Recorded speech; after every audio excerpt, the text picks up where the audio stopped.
boqolaal shacab ah ayaa waaberigii hore saaka u dareeray tukashada salaada Ciidul Fidriga ee magaalada Dhuusamareeb oo ay u ahayd maanta maalinta koowaad ee ciidda xilli shalay inta badan gobolada dalka Soomaaliya looga dabaaldegay maalinta koowaad ee Ciidul Fidriga. Wadooyinka waaweyn ee caasimadda Galmudug ayaa ah maanta kuwo saxmadoodu sareyso, waxaana la arkayay shacabka oo isugu hambalyeynaya farxadda Ciidul Fidriga.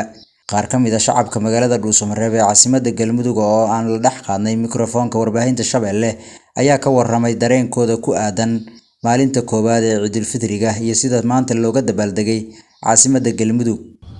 Magacayga waa Cabdiqaadir Cabdullaahi Nuur, ugaas gacmo gaab, gudoomiye ku-xigeenka sportska degmada Dhuusamareeb caasimadda Galmudug. Waxaan leenahay maanta ciid wanaagsan.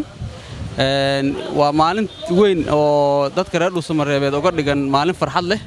Waxaan leenahay mar kale iyo mar labaad iyo mar saddexaad ciid wanaagsan. Soo dhawaada idinkana in leenahay aad iyo aad shalay soddonkii aan buuxinay. Maanta waa ciideena dareenkeena aad iyo aad wax la soo koobi karo maahan. Alxamdulillah shukr bilcan Ilaahay waa mahad iskale soddonkii bari bishii Ramadaan ee barakeysneed noogu dhameeyay bashbashta iyo barwaaqada. Haddana waxaan rajeynaynaa insha Allah wixii dhiman inaan gudano cibaadada. Waa mahadsantahay Cabdifataax. Magacayga waa Cabdikaafi Xaashi Faarax. aad iyo aad u mahadsantahay maanta waa maalin ciid ah, waa maalin barwaaqo ma sha Allah. waxaan ku ciideynaa magaalada Dhuusamareeb saa aragtid oo dadkii oo dhan isugu soo baxeen, dhalinyartii, ciyaalkii, culimadii saa aragtay magaalada looga wada ciidaya. waxaan ku faraxsanahay inaan soddonkii maalin oo aan ku dhamaysanay barwaaqo iyo baraare iyo nabad oo Ramadaan oo aan Dhuusamareeb ku dhamaystay waliba inaan maanta ilmahayga la ciido iyo hooyaday. aad iyo aad ayaan ugu faraxsanahay. sidaa darteed sidoo kale waxaan rabaa inaan farxadda ciidda uga faa'iideysto inaan salaamo dhammaan muslimiinta gaar ahaan Soomaalida si gaar ah waliba reer Galmudug in ay raahdo ciid wanaagsan meel walba oo joogtiin. waan salaamayaa ciidan ciideeda kale Ilaahay barwaaqo iyo bashbash iyo baraaraha nagu siiyo insha Allah. waxaan ku suganahay magaalada Dhuusamareeb ee caasimadda dowlad goboleedka Galmudug. waxaan leenahay maantay annaga ciid ayay noo tahay.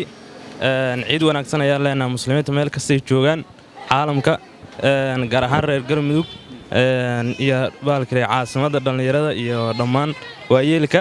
waxaan leenahay ciid wanaagsan sanadkan sanadkiisa kale Allah nagu gaarsiiyo bashbash iyo barwaaqo iyo horumar. wallaahi dad badan ayaa shalay baalka ciiday, laakiin annaga haddaan reer Dhuusamareeb nahay iyo reer gobolada dhexe soo badan yihiin. shalay soddonka ayay buuxiyeen.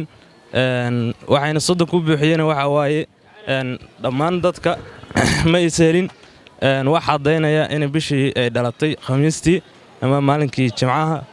sidaas darteed ayay soddonka u buuxiyeen shalay.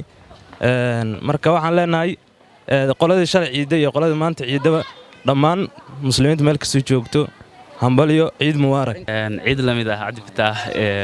runtii magacayga waa Cabdullaahi Cabdulqaadir Cali. maanta halkan waxaan u joogaa inaan ciidino maalinta ciidda ee bisha barakeysan ee Ciidul Fidriga anagoo soddonkii bari Ramadaan aan soo soonnay, maantana aan farxad ku ciideyno. marka dhammaan muslimiinta iyo bulshada Soomaaliyeed waxaan leeyahay ciid mubaarak, kullu caam wa antum bikhayr. waa mahadsantahay Cabdifataax. ciidan iyo ciidihii hore farqi weyn ayaa u dhaxeeya. ciidba ciid kale oo ay ka saxmad iyo xamaasad badan tahay. marka ciidan waxay uga duwan tahay ciidihii kale.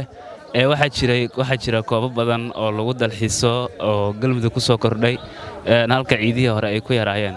marka waxaa jirta danaha bulsho iyo barbaar iyo dhalinyaro fara badan oo iyagana runtii aad ugu dalxiisaya deegaankii iyo caruur fara badan oo waxyaabo cusub oo casri ah oo dhanka ay caruurta ku ciyaaraan oo lagu soo kordhiyay Dhuusamareeb. marka maanta Dhuusamareeb si fiican ayay u ciideysaa. magacayga waa Firdawsaad Kaafi Xaaji. aad ayaan ugu faraxsanahay inaan ku ciido magaalada ku dhashay kuna soo barbaaray ee Dhuusamareeb. aad iyo aad ayaan ugu faraxsanahay inaan la ciido aabbahay iyo walaashay. Cabdifataax Yuusuf Baareed, warbaahinta Shabeelle, Dhuusamareeb.